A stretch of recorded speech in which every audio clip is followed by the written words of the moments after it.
Hello everyone! After visiting the lookout, check the link above or in the description. We continued our walk towards the Tower of London and Tower Bridge. Check the link.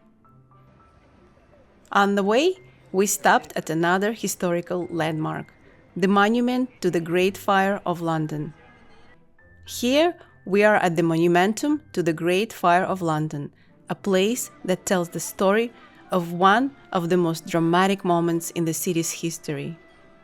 In 1666, a huge fire destroyed much of old London, but the city rose again and it was completely transformed.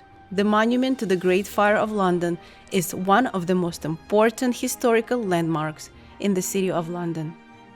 Standing 61 meters tall, it was built between 1671 and 1677 to commemorate the Great Fire of London, which destroyed a large part of the city.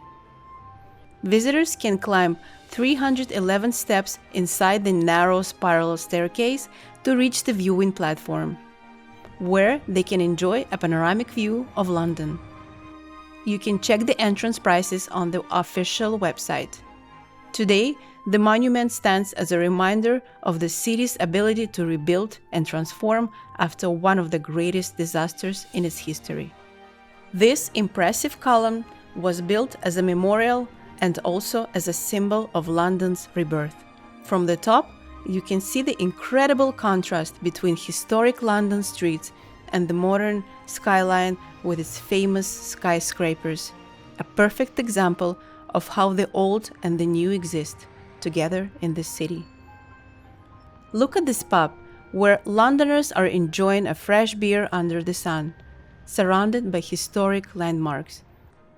Then, we visited the Tower of London, Tower Bridge, Millennium Bridge, Tate Modern, and Shakespeare Globe. Check the links in the description. Like and subscribe.